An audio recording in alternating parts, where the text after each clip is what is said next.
On est de plus en plus nombreux autour de cette table et c'est normal parce que vous êtes de plus en plus nombreux à nous regarder. Donc comme ça équilibre. On reçoit ce madame Nadine Morano, vous êtes député européen et vous allez nous dire comment vous avez vécu la séquence Trump-Macron. Et puis Camille Srour qui est comportementaliste. On vous a appelé dès ce matin pour que vous analysiez les images que nous-mêmes nous analysons depuis une heure. Nadir Kaya est avec nous, président de Banlieue Plus, Patricia Balme, Philippe Bilger, Clément Viktorovitch, André Berkov. Deux choses. D'abord une citation, celle d'Emmanuel Macron, non celle de Donald Trump. Nous sommes deux Maverick. Alors Maverick, c'est quoi Maverick? C'est l'expression consacrée pour dire un franc-tireur, une personne qui agit en marge des structures. Ah, c'est Emmanuel Macron qui a dit ça. Mais avec un côté très laudateur, je crois. Voilà. Oui, bien sûr, tout à fait. Mais c'est marrant de... Très bon film. Oui, Maverick, c'était avec... Tom Cruise. Non, c'était pas Tom Cruise. Non. En fait, c'est Maverick, c'est Mel Gibson. C'est le nom de Tom Cruise dans Top Gun. D'accord. C'est pour ça que vous y pensez. Voilà. Voilà. Écoutez ce qu'a dit Donald Trump sur Emmanuel Macron. But Emmanuel will go down as one of your great presidents. That's what I say to the French people. And they're lucky. Donc c'est très court, bien évidemment, mais... Il l'a redit 3 fois. Hein. Ouais, bah oui, vous avez les Français, vous avez vraiment une chance folle d'avoir ce type. Ah, vous voyez, Nadine Morano, même le président des États-Unis le dit, on a de la chance. Il ne pouvait pas le dire non plus, c'était le pire. Et avant de vous donner la parole, juste une séquence, parce que ça va être la séquence qu'on analyse depuis tout à l'heure. Alors vous êtes le spécialiste comportementaliste. C'est quoi comme formation d'ailleurs comportementaliste? Nous, on mène des recherches en psychologie sur la communication non verbale d'une part et l'évaluation de la crédibilité. Donc attention à tout ce que vous dites aujourd'hui. Par exemple, quand je suis comme ça veut dire quelque chose. Que vous me donnez tout simplement la parole, symboliquement et avec le geste. Je vous donne la parole. Alors je fais sans arrêt. Bon, et voyez ce qu'a fait Donald Trump hier. Je vous dis la synthèse de nos débats. On a trouvé que c'était un peu humiliant, que c'était un peu paternaliste. Il dit également, je vous enlève les pellicules, parce qu'il faut entendre ce qu'il dit. Donc décrypter, on voit l'image et je vous donne la parole tout de suite après. Relationship. In fact, I'll get that little piece of dandruff off. That little piece. We have to make him perfect. He is perfect. Relationship. Et il dit en disant, je voudrais que le président soit parfait. Donc comment vous analysez ça? Bon, ce qui est tout à fait intéressant ici, déjà, c'est qu'il y a une différence de carrure entre les deux hommes. Donc, naturellement, le président Trump en impose, naturellement.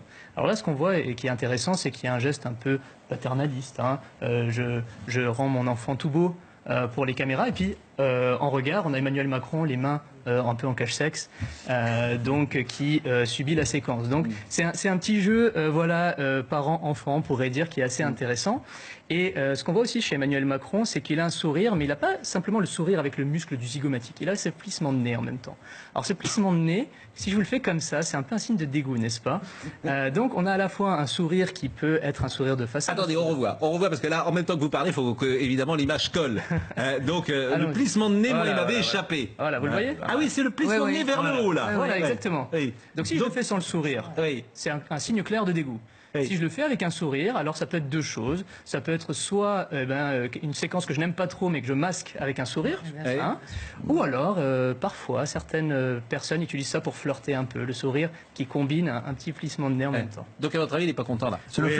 A priori, c'est plutôt un signe de mécontentement. Bon, il n'est pas content. Alors l'autre image qui nous a vraiment beaucoup fait rire, c'est lorsque on voit dans les couloirs de la Maison Blanche Donald Trump qui tire quasiment Emmanuel Macron, et c'est une image assez étonnante, c'est tout ce qu'on peut dire, mais bon, vous allez nous la décrypter, on en a beaucoup parlé dans la première heure. Est-ce qu'on peut la revoir, cette image? Voilà, ça c'est celle-là, et elle est vraiment rigolote. Regardez, là ça va être là, il le tire, là, voilà, comme ça. Bon, interprétation.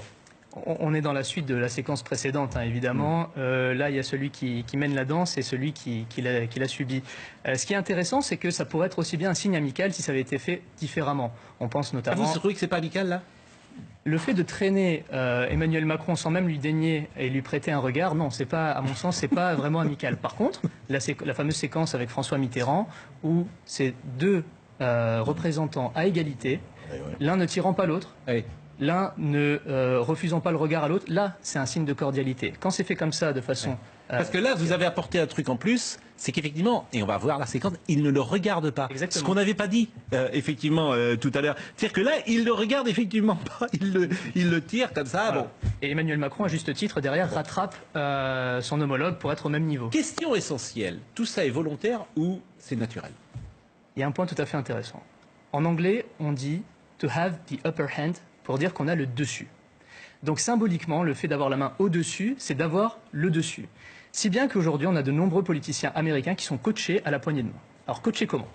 On leur dit, autant que faire se peut, soyez de ce côté-là pour la photo, pour que vous ayez la main au-dessus. Ça va vous donner une meilleure posture. Vous allez être en position de domination. Évitez d'être comme ceci dans la séquence. Donc effectivement, ils sont coachés à ça.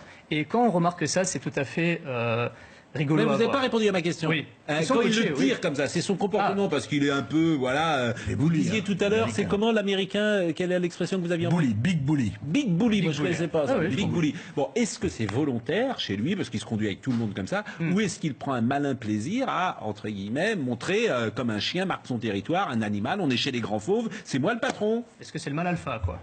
Le mal alpha.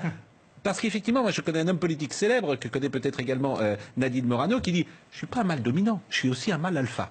Bon, et effectivement, c'est parce qu'il y a une distinction entre mâle dominant et mâle alpha. Le mâle alpha est supérieur au mâle dominant, paraît-il. Alors sur l'aspect gestuel, impossible à dire si c'est volontaire ou pas. Par contre, ce qui est intéressant, c'est la remise en contexte. Ouais. Qu'est-ce qui s'est passé? Juste après l'élection d'Emmanuel Macron, il a eu cette fameuse poignée de main dont on a beaucoup parlé avec Donald Trump, n'est-ce pas? Et avant cette rencontre, avant-hier, il y a eu une interview de Macron sur Fox, qui revenait sur l'épisode de la poignée de main. Il y a fort à parier que Donald Trump ait eu au moins écho de ce qu'avait dit Emmanuel Macron pendant cette séquence. Donc, il n'est pas impossible qu'il ait aussi voulu jouer l'épisode 2 de la poignée de main et de la communication non verbale. Bon, Nadine Morano, quand vous serrez la main désormais de quelqu'un, vous savez de quel côté il faut être. Il faut que vous ayez le dessus. Mais vous avez naturellement le dessus quand même. Enfin, je ne vais pas parler de mon cas personnel, mais... Non, mais c'est pour important avoir- parce que vous faites de la com et justement, Oui. vous existez fortement dans Et les médias. Moi, j'ai connu des personnes qui, quand ils vous serrent la main, tout est un art, en fait, dans cette poignée de main. On m'a une fois serré la main, quasiment en me pliant une bague. Donc, j'ai dit la prochaine Qui a fois, on fait se fera ça la bise. Un élu, en pleine campagne électorale. Je lui ai dit, c'est pas très bon de briser la main des gens quand tu vas faire campagne en porte-à-porte. Donc, c'est vrai Et il que l'a la fait poignée exprès. de main... Il l'avait fait exprès. Non, c'était sa poignée de main naturelle. C'est-à-dire qu'il avait besoin d'écraser la personne qu'il rencontrait pour affirmer une espèce de supériorité. Moi, je crois que la supériorité n'est pas de mise lorsqu'on est dans la diplomatie. Je crois qu'il faut une poignée de main ferme, respectueuse et qui permet de montrer qu'on peut être jeu égal à égal. Et vous savez, pour regarder évidemment le déplacement de M. Macron aux États-Unis, je fais un petit peu la comparaison parce que moi j'étais avec Nicolas Sarkozy le 6 et 7 novembre 2007 lorsqu'il est allé donc nouvellement président élu aux États-Unis dans ce déplacement officiel. Et véritablement, on peut mesurer la différence. Alors, c'est vrai que par rapport à François Hollande, M. Macron, c'est apparence impeccable, verbe haut et parfaitement bilingue. Il parle anglais, alors que François Hollande faisait rire parce qu'effectivement son accent était pas très bon. Et en revanche, acte faible et surtout influence zéro. Pardon, c'est surtout ça la difficulté qu'a Emmanuel Macron aujourd'hui, c'est que sur cette partie du monde, aux États-Unis, voilà quelqu'un qui, face au président américain, alors on voit ce côté volontaire d'ailleurs que fait M. Trump. Et personne n'a d'influence sur le président américain. D'infantiliser le président français, c'est un jeune président, il pourrait être son fils, donc voilà, il s'occupe de sa veste, il le tire par la main, il lui fait un bisou en pleine conférence de presse. Et moi j'ai vu Nicolas Sarkozy face à M. Bush d'égal à égal. La France avait vraiment là sa place, son autorité, tandis que là il fait un peu petit garçon, et je le regrette d'ailleurs. Quand on regarde les résultats politiques, sur les enjeux de l'accord de Paris, est-ce qu'il a fait... Mais c'est ce qu'a dit André Barkov tout à l'heure. On ne va pas avancer d'un... Oui. J'ai pas pu l'entendre, je le regrette, mais sur les accords de Paris, est-ce qu'il a fait bouger M. Trump d'une ligne? Personne ne le fera bouger. Est-ce que sur l'accord nucléaire iranien, alors que cet accord a été signé par les grandes puissances, la Chine, la Russie, la France, les États-Unis, là, le président américain souhaite un accord complémentaire et M. Macron est dans le suivisme, comme il l'a été d'ailleurs sur la Syrie et sur l'attaque, la réponse aux soi-disant attaques chimiques. Monsieur Trump était intervenu, rappelez-vous, mois d'avril 2017, première frappe de manière individuelle, et après, Monsieur Macron, là, l'a suivi sans avoir une résolution adoptée par les Nations Unies. Donc, il est dans le suivisme, et après, si vous me permettez d'y revenir après... Parce que là, vous savez que dans notre émission, le matin, c'est chacun son tour. Là, vous avez déjà a parlé plus que tous les gens depuis le début. Sur la partie sur laquelle je souhaiterais revenir, si vous me redonnez la parole, c'est je sais pas. C'est sur la scène européenne, où là aussi, il marche seul, et je voudrais bien vous expliquer pourquoi. Bon, Patricia Ball, on termine juste sur cette séquence décryptage, illustration, et après on parle d'autre chose. À propos de Nadine Morano, il faut reconnaître à Emmanuel Macron que sa posture face à Donald Trump, c'est aussi je ne me laisse pas faire. Alors, c'est pas facile face à ce grand mal dominant, mais... Ça, c'est gestuellement que vous dites ça. Gestuellement, c'est je ne me laisse pas faire. Et donc, quand Emmanuel Macron multiplie les gestes sur Donald Trump, et quand, par exemple, pardon André, il lui fait ça, et qu'ils sont de dos, et que la caméra le filme, ça veut dire, t'es gentil, mais je me laisse pas faire. D'accord. Vous, monsieur le comportementaliste, vous validez?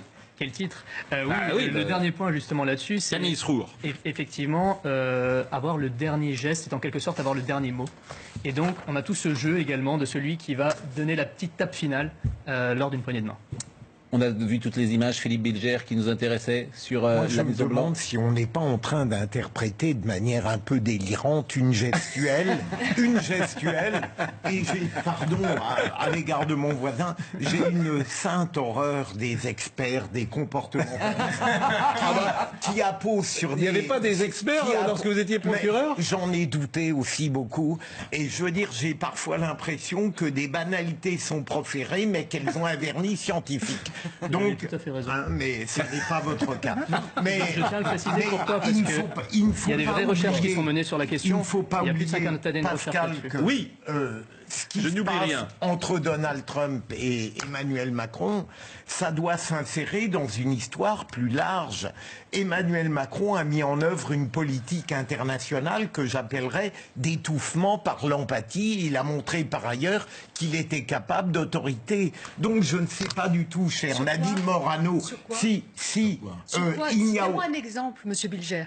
Tout simplement, c'est qu'il est parvenu à maintenir Donald Trump dans le cercle de la rationalité, ce qui n'est pas un mince exploit. Et je ne sais pas ce que ça veut dire, là, pour le coup. Si, mais ça veut dire qu'on n'est absolument pas assuré des résultats de ces entretiens, de ces échanges facilités par la gestuelle. Peut-être y a-t-il des choses qui se passent dans l'esprit de Donald Trump qui vont peut-être apporter des changements. Je trouve que vous êtes peut-être un peu pessimiste sur ce plan-là, par une sorte de révérence, évidemment, dans la comparaison que vous cultivez. Je ne suis pas sûr que ce soit si médiocre sur le plan politique. Bon, on termine juste avec les images du dîner d'hier soir, qui était vraiment somptueux. Alors, moi, j'avais une question vestimentaire à poser. Est-ce que ça fait sens ou pas? Je ne sais pas si on va voir ces images. Mais il était en smoking, évidemment, Emmanuel Macron. Et je pense, et là, je parle sous le contrôle d'un expert en vêtements comme André Berkoff, qui a une très jolie veste de smoking, que le président de la République avait un col cassé. Et je n'ai pas souvenir d'un président de la République ayant un col cassé. Généralement, le col... Nicolas Sarkozy avait un col cassé. Bon, alors, c'était col cassé, d'ailleurs. Bon, alors, je sais pas si on ne peut pas analyser un col cassé, un col normal. En tout cas, c'était assez élégant, assez chic, ces images-là. Une séquence tout à fait intéressante, d'ailleurs. C'est Donald Trump non, mais il va pas, vous avez raison, il ne va pas venir en jean. Donald Trump tenant un verre de champagne ou de vin, je ne sais pas si c'est champagne ou vin blanc, on ne le voit pas. Je sais que Donald Trump ne boit jamais une goutte de vin. Depuis comme Nicolas Sarkozy. Jamais. Il ne sait pas ce que c'est que l'alcool. Il n'a jamais bu d'alcool, en tout cas depuis l'âge de 20 ans. Et donc il la tient, mais on peut dire qu'il en boit. Donc finalement, l'adage qui dit qu'il faut toujours se méfier. Il boit, là, il boit. L'adage, oui, l'adage il a bu. Une goutte. L'adage qui dit qu'il faut toujours se méfier des gens qui ne boivent pas d'alcool, finalement, il est assez juste. On peut se poser la question. Bon, c'est bien. Méfier de Nicolas Sarkozy. Je me méfie. C'est ce qu'il faut en dire. Mais bien sûr, je me méfie toujours des gens qu'il faut toujours se méfier. Bon, c'est bien que vous soyez là, Nadine Morano, parce qu'on a eu tout à l'heure un échange avec Nadir Kaya, président de Banlieue Plus et nos quartiers, qui vient régulièrement nous voir. Vous finissez sur Macron, là, c'est fini? Il reste 20 minutes. D'accord, mais sur l'Europe, parce que je voulais juste répondre à monsieur Bilger en une phrase. Oui, mais en une phrase, je connais vos phrases. Vous connaissez à la Tour Eiffel, et vous avez commencé à la Tour Eiffel et on termine au péage de Dourdan. Je sais que vous me le reprochez. Bon, juste une phrase, d'abord sur l'influence. Pardon, mais quand monsieur Trump a annoncé qu'il allait retirer les troupes de Syrie, il a dit qu'il avait réussi à faire changer monsieur Trump d'avis. Il n'a pas réussi. sur l'Union européenne, vous voyez que Mme Merkel lui répond un nein à chacune de ses propositions. Et donc, quand je regarde le bilan en termes d'initiatives sur le sommet de Pittsburgh, que nous avons réussi à faire lorsque nous étions au pouvoir avec l'initiative de Nicolas Sarkozy, sur la crise financière, sur le traité de Lisbonne, on voit que là, il y a eu des résultats dans les actes. Voilà, point. Mais Nadine Morano, je vous rejoins. Mais je ne pousse pas l'illusion au sujet d'Emmanuel Macron jusqu'à penser que tous ces efforts puissent être couronnés de succès. Mais par rapport au quinquennat précédent, on a un homme qui bouge, qui propose et qui avance. Et il aura des résultats. Il faut dire que par rapport à Hollande, il n'y a pas photo. Qui est celui de l'accord de Paris sur la COP21 quand même. Oui, mais dont on ne peut pas dire que ce soit la moindre des choses en termes de politique internationale. Vous êtes allé chercher une des rares choses. n'est pas là-dedans. Je suis désolée, c'est tout ce que je voulais dire. Je veux pas relancer le débat. Alors, Nadir Kaya est avec nous.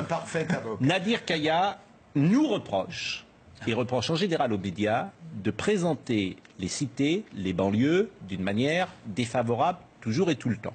Et de n'en parler que lorsqu'il y a des soucis. Et de, comment ? Pas tout le temps, pas toujours, mais très souvent. Mais moi, je caricature, je fais à gros traits, hein, pardonnez-moi, j'ai pas toujours le sens de la nuance autour de ce plateau, mais en même temps, il faut la... Non, mais il faut l'avoir de temps en temps, parce que depuis des années que ça dure, vous avez raison. À force d'avoir un trait épais, on voit ce que ça donne. Je synthétise un peu. Donc très souvent, on a des échanges en texto, vous dites, voilà, c'est pas possible. D'ailleurs, à chaque fois que vous parlez des banlieues, c'est pour en parler d'une manière péjorative, et donc c'est pourquoi vous venez autour de la table très souvent donner un éclairage différent. Là, dans la tribune, et c'est pourquoi vous êtes là ce matin, dans une tribune publiée dans Le Monde, 30 imams de France sont indignés, s'engagent à combattre la radicalisation d'une jeunesse ignorante, perturbée, désœuvrée et tenter de commettre des crimes au nom de l'islam. Ils ont également rejeté la thèse selon laquelle le Coran appelait au meurtre. Et ça, c'est important puisque ce texte répond au manifeste contre le nouvel antisémitisme qui a été rédigé par Philippe Val, qui est ancien directeur de Charlie Hebdo et qui a été signé par 300 personnes. Les signataires, et là je vais vous poser la question, Nadine Morano, les signataires souhaitaient que les versets du Coran appelant au meurtre et au châtiment des juifs, des chrétiens et des incroyants soient frappés de caducité par les autorités théologiques comme le furent les incohérences de la Bible et l'antisémitisme catholique abolis par Vatican II. Vous qui êtes une élue de terrain, est-ce que ça changerait quelque chose? C'était le débat qu'on a eu avec Nadir Kaya qui disait que ça ne changera rien du tout si on enlève ces versets. Et quel est votre sentiment? Moi, je suis totalement favorable à cette tribune.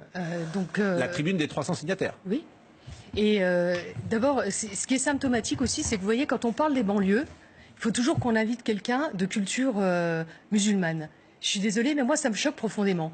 Les banlieues, c'est pas que quelqu'un de culture musulmane. Moi, j'ai grandi dans un quartier populaire, dans une banlieue nancéenne, et j'ai vu mon quartier aussi se transformer. Il n'y avait pas de mosquée, maintenant il y en a une. Ce quartier ne ressemble plus à celui dans lequel j'ai grandi. Il y a des problèmes, il faut avoir le courage de le dire. On a un problème avec l'islam. On n'a pas un problème de laïcité. Quand j'entends la laïcité, qu'on voudrait mettre la laïcité à toutes les sauces, je suis désolée, pendant 84 ans, depuis l'adoption de la loi sur la laïcité, elle a été adoptée en 1905, jusqu'en 1989, on a eu zéro problème avec la laïcité. On en a eu à partir du moment où des filles ont voulu porter le voile à l'école. Voilà. Et donc, voilà, pendant 84 ans, tout le monde vivait en pleine harmonie. On oublie ça. Et on a eu une poussée d'un islam radical qui veut imposer un mode de vie en France. Et on est, depuis ces années-là, en train de se battre contre des comportements qui ne correspondent pas à notre façon de vivre. D'accord, mais est-ce que les versets, si on les enlève, est-ce que ça changerait quelque chose? Nadir Kaya dit que ça ne changera rien du tout. Mais je crois qu'il faut que les musulmans de France prennent leurs responsabilités. Vous savez, quand moi j'étais au gouvernement, j'avais reçu M. Moussaoui, qui était président du Conseil du culte musulman, qui était très intéressant, mais seulement quand je lui ai demandé un appui, lorsque nous avons voté la loi d'interdiction du port du voile intégral, il a refusé de prendre position publiquement en disant, vous savez, c'est compliqué. C'est l'ambiguïté dont on parlait tout à l'heure. Ça va faire l'amalgame. C'est pas une question d'amalgame. C'est une question de dire quel islam peut se pratiquer en France. Et l'islam qui peut se pratiquer en France, c'est celui qui considère que les lois de la République sont supérieures à toute religion. Alors moi, ce qui me dérange dans les propos, j'entends ce que vous dites. Moi, ce qui me dérange, c'est de dire qu'on a un problème avec l'islam en France. je pense qu'on a un problème avec l'interprétation de certains par rapport à leur religion ou leur méconnaissance. Notamment quand on regarde les profils de la plupart de ces terroristes qui ont agi en France. Je me souviens des médias et des retours qu'on avait. On parlait souvent de radicalisation express. La plupart de ces jeunes-là étaient des délinquants la veille. Et mais là, c'est pas de ça dont parlait Nadine Morano. C'est le mode de vie dans les cités. C'est pas du tout les terroristes. Alors le mode de vie dans les cités. Je parle des filles. Je vous rejoins sur certaines choses. Fut un temps où c'était très bien. Oui. Il y a des choses qui ont évolué dans le mauvais sens. On en parlait tout à l'heure. Il serait bien de voir la chose de façon globale. Hein. On a rajouté une couche au millefeuille qui fait qu'aujourd'hui on est dans une situation extrême. Parler de courage, je ne sais pas si c'est du courage. Oui, je vais vous dire, dans les quartiers, il y a des gens qui sont extrêmement minoritaires, qui ont des comportements radicaux, qu'on peut condamner. Il n'y a pas de souci là-dessus. Mais maintenant, il faudrait revenir à pourquoi aujourd'hui cette situation. Et notamment quand je parlais de terrorisme tout à l'heure, quand on évoquait le fait qu'il y ait des jeunes issus de nos quartiers qui ont si vous voulez, basculé, on peut y chercher aussi à l'expliquer. Le pourquoi, et je vais poser la question à Clément, le pourquoi il est simple. Certains disent c'est pour des raisons sociales, économiques, et d'autres disent c'est précisément pour des questions religieuses. Pour plusieurs raisons. Pour plusieurs raisons. A mis le point sur un sujet essentiel pour nous les femmes qui défendons les femmes qui montrent leur chevelure dans un pays laïque. Elle l'a dit. Pendant des années, il n'y a pas eu de problème. Tout d'un coup, les filles se sont mises à porter le voile et le foulard. Eh bien, ça a créé une distinction et je dirais que ces communautés musulmanes se sont distinguées des autres. Alors moi, je voudrais répondre très rapidement. Alors premièrement, concernant le voile, je suis pas une femme voilée. J'avais déjà dit à Monsieur Pro, si vous souhaitez avoir des explications concernant les femmes voilées, il faut inviter des femmes voilées. Première chose. Non, mais les hommes sont aussi responsables. Hein. Il n'y a pas que les femmes voilées, parce que vous avez des hommes qui imposent à leurs femmes de se voiler. Vous êtes un homme, moi je voudrais savoir si... C'est gentil de me le rappeler, merci. Non, virgule, vous êtes un homme, je voudrais savoir quelle est votre position par rapport à cela, quand des femmes ne peuvent plus rentrer dans des bars, quand des femmes musulmanes... Non, on n'exagère pas là. Non, Sevran, on n'exagère pas du tout. Quand des femmes musulmanes ont été obligées de créer, à l'image de Fadela Amara, ni pute ni soumise, hein, on ne se rappelle pas de ça, mais moi je m'en rappelle très bien. Ni pute ni soumise. J'étais de ceux qui combattaient un petit peu cette dynamique, qui était encore une dynamique de stigmatisation qui allait plus dans le même sens. Ça ne s'est qu'aggravé. Alors je vais vous donner un exemple très concret. Sur les hommes. Je vais vous donner un exemple très concret. On ne s'est jamais offusqué de ces femmes de ménage qui portaient les voiles pendant des années, qui faisaient le ménage dans les studios, dans les grandes entreprises françaises. Il n'y a jamais eu de souci par rapport à ça. Ah si, moi je connais beaucoup de personnes de ma famille. Attendez, si je peux... Non mais j'ai pas de souci que des femmes avec un burqa vous choquent, ça me dérange pas, j'ai pas de souci. Moi je vais pas. Ce que je vous dis, c'est qu'il y a des femmes voilées comme ma mère ou d'autres mères qui ont fait le ménage dans des sociétés en France ou dans la rue depuis des années qui n'ont jamais eu de soucis, qui portaient le voile. C'était pas la burqa, mais qui portaient le voile. Donc je veux bien comprendre que ça vous choque, la burqa, c'est une chose, c'est un phénomène nouveau. Moi non plus, je l'ai pas connu, j'ai pas grandi avec, c'est pas un souci. Clément Viktorovitch. Moi je vous parle de la burqa, je comprends que ça peut choquer. Où les femmes dissimulent leur corps, on en voit de plus en plus chez moi, en Lorraine, partout, mais dans toutes les villes. On voit des femmes qui dissimulent juste à porter des gants. Est-ce qu'on peut dire que c'est pas, est-ce qu'on peut dire sans choquer personne que c'est pas le mode de vie qui a prédominé dans France depuis Alors, moi, ce que je veux dire, tout simplement, c'est pas mon mode de vie. C'est pas mon mode de vie, comme c'est pas celui de ma femme. Vous comprenez ce que je veux dire? Mais c'est vrai que ça peut choquer, croire que je vais représenter tout le monde là-dessus. Il y a des gens en banlieue qui sont contre ce phénomène et d'autres qui y adhèrent. Mais je pense que la plupart des gens qui vivent en banlieue sont contre ce phénomène. La preuve, ils ne s'habillent pas de cette façon-là. Clément Viktorovitch, et après. Non, Clément Viktorovitch, tu demandes la parole. Je voudrais que quand vous invitiez quelqu'un des banlieues, j'en ai un peu marre. Je vous le dis parce que, bon, moi, je suis blonde aux yeux verts, j'ai grandi dans ces quartiers. On n'invite jamais des personnes qui ont vécu dans ces quartiers et qui sont, pas de culture musulmane, on va dire, parce qu'on ne sait plus quel mot il faut vraiment utiliser, sans tomber après dans les accusations d'islamophobie, je sais pas quoi. Il n'y a pas que des gens de culture musulmane qui vivent dans les quartiers. Et pourquoi à chaque fois on les invite? Non, mais parce que c'est le débat ce matin avec les banlieues, c'est pas non, mais je suis d'accord avec vous, mais c'est les 30 imams qui appellent à combattre la radicalisation. Clément Viktorovitch qui demande la parole. Figurez-vous que moi je suis d'accord avec Madame Morano sur un point. Quand vous dites, Madame Morano, il faut que les lois de la République soient strictement respectées, je suis parfaitement d'accord avec vous. Mais c'est vrai, tout le temps et toujours. Ça veut dire que effectivement, la liberté d'aller et venir doit être respectée, y compris dans les cafés, y compris quand on est une femme. La liberté de se vêtir comme on le veut doit être respectée et toutes les pressions qui peuvent exister parfois dans certains quartiers pour porter le voile doivent être strictement condamnées. Mais ça va aussi dans l'autre sens, parce que les lois de la République consacrent la liberté pour chacun d'afficher son culte adulte dans l'espace public et de le vêtir comme il se désire. Et quand vous dites il y a un problème avec l'islam, la preuve, les femmes portent le voile. Non, Madame Morano, si c'est leur choix, c'est absolument pas un problème. Et c'est consacré par les lois de la République que vous appeliez de vos vœux tout à l'heure. Quel âge vous avez? Et c'est ça qui est important. Ce qui est important, c'est de les... Mais ça c'est pas important. Si, ça m'intéresse. Quel âge vous avez? Ça n'a rien à voir avec moi. J'ai 54 ans. Ça n'a rien à voir avec moi, Madame Morano. Non, mais il a entre 30 et 35 ans. Ça n'a rien à voir avec moi. Qu'est-ce que cette question? Ça n'a rien à voir avec moi. C'est pas grave, je vous demande quel âge vous avez. Il est hors de question que je réponde. Mais non, mais allez. Mais non, mais allez. Développez votre argumentation. Ne faites pas une affaire personnelle. Mais c'est pas une affaire personnelle. Parce qu'on est parce que dans les années 70, moi, quand j'ai grandi dans ces quartiers, il y avait des jeunes de culture musulmane, des filles, des femmes, des jeunes femmes qui portaient absolument pas le voile, qui étaient habillées à l'européenne. Mais dans le monde musulman, cher monsieur, vous prenez l'Égypte, la Tunisie, l'Afghanistan, vous prenez bien sûr d'autres pays. Personne n'était habillé. Les femmes étaient habillées à l'européenne. Bien sûr. Et on est en train de voir un changement où on impose une soumission de la femme. C'est vous qui le dites. C'est vous qui le dites. On a de nombreux témoignages de femmes voilées qui disent que c'est leur choix, que c'est une question religieuse, c'est une question éventuellement de pudeur.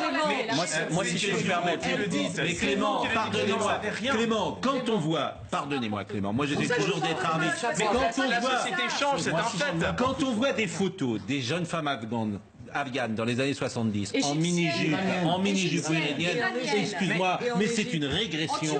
C'est une régression. Et je l'assume. Ben oui, c'est moi. De les voir voiler des pieds jusqu'à la tête. Qu'afficher sa religiosité est une régression. Vous ne trouvez pas que c'est une régression pour la femme? Non. Vous ne trouvez pas que c'est une régression pour la femme d'être couverte? Vous savez ce qui serait une régression pour la femme, c'est qu'elle n'ait pas le droit de se vêtir comme elle le désire, y compris de porter un voile. Si elles le veulent, si c'est leur choix, ça ce serait une régression. Et c'est consacré par les lois de notre République. C'est consacré par la loi 1905. Le droit pour chacun de se vêtir comme il le désire et d'afficher sa religiosité s'il le désire. Toutes les lois de notre République consacrent ce droit. Attendez, mais pas on n'entend rien. Merci, si je peux me permettre. Moi, je voulais entendre Nadir. C'est toujours le même problème dans ce genre de débat. On bascule toujours et on parle toujours à la place des personnes. Je veux bien entendre ce que disait Madame Morano. J'ai vécu également dans les quartiers. Je suis toujours dans les quartiers. J'ai vu une évolution, certes, mais de faire croire aux Français que toutes les femmes des quartiers seraient d'une part musulmanes ou de culture musulmane ou seraient tous voilées. Non, mais à force de parler comme ça, on a toujours cette impression. C'est fini de toute façon. Je dois vous couper. On a C'est toujours fini. cette impression. Évidemment qu'il y a des femmes qui s'habillent comme ça, mais de faire une généralité ou de faire croire ça, c'est faux. Clément est très courageux, mais il commet une erreur. Et il postule une liberté. Mais dites que vous n'êtes pas d'accord, mais pas que je commets une erreur. Quand c'est une emprise politique. Est-ce que vous admettez qu'il y ait des femmes dans ce pays? Où je demande, attendez, où je demande à la régie, attendez, où je demande à la régie, 10 minutes en plus et on me répond tout de suite, où je rends, parce que là, je vais me faire réprimander par tout le monde. Donc Marine, on rend. Merci à tous. L'info se poursuit sur CNews.